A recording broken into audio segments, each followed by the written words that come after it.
اللهم صل على المصطفى حبيبنا محمد عليه السلام اللهم صل على المصطفى আসসালামু আলাইকুম রহমতুল্লাহ। আশা করি সবাই ভালো আছেন, আমিও ভালো আছি। ওয়েলকাম করছি আরও একটি অসাধারণ ব্লগ নিয়ে। আলহামদুলিল্লাহ, আজকে আমরা যাচ্ছি ঢাকা এয়ারপোর্টে। আমার বাবা মা আমরাই গিয়েছে এবং তাদেরকে আনার উদ্দেশ্যেই আজকে আমি যাচ্ছি ঢাকা এয়ারপোর্টে। তো সঙ্গে আপনাদেরকে রাখছি, উপভোগ করুন, ইনশাল্লাহ আশা করি অনেক ভালো লাগবে। كشف الدجى بجماله بلغ العلا بكماله كشف الدجى بجماله حسنت جميع خصاله صلوا عليه। তো গাইস, অনেক দিন যাবত আমি ব্লগ দিচ্ছি না, তো অনেকেই অনেকভাবে প্রশ্ন করেছেন যে ভাই কেন ব্লগ আসতেছে না।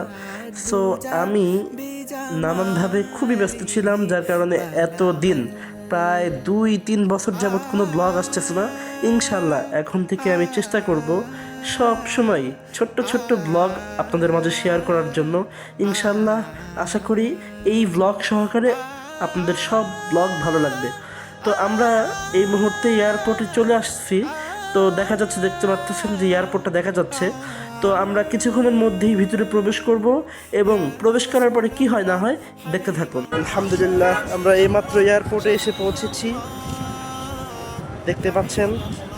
তো কিছুক্ষণ পরেই আব্বু আম্মু নামবে আর কি। 1 ঘন্টা আছে, এখনো ফ্লাইটে আছে। তো দেখা যাক। رحمك الله You are the model for humankind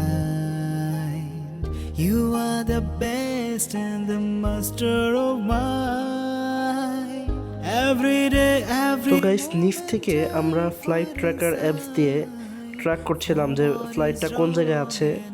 তো দেখতে পেলাম যে আমাদের উপর দিয়ে যাবে এবং এই ফ্লাইটেই আছে আমার বাবা মা। তো আমরাই গিয়েছিল, আমার বাবা মা এবং নানা। তো 3 জনই এই ফ্লাইটে আছে এবং আমরা নিচ থেকে ফ্লাইট ট্র্যাকার অ্যাপস দিয়ে এটা দেখছিলাম। তো এই বিমানটা প্রায় 1 ঘন্টার একটু কম হবে ঢাকায় এয়ারপোর্টের উপর দিয়ে এসে ঘুরিয়েছে। তো এসে গিয়েছে, অবতরণ করেছে, 2 নাম্বার টার্মিনাল দিয়ে বের হয়েছে। তো আমরা যাচ্ছি। নিখিলে ধ্যানের ও ছবি তুমি না এলে দুনিয়ায় আধারে ডুবি। সো গাইস, ভিতরে ভ্লগ করার মতো কোনো সিচুয়েশন ছিল না। তো আমি তো তাদেরকে দেখে একদম পুরো ইমোশনাল হয়ে যাই। তারপরে আমরা চলে আসি, আমরা ব্যাক করি আমাদের বাসার দিকে। আশা করি এই ভ্লগটা আপনাদের কাছে ভালো লেগেছে। আল্লাহ হাফেজ।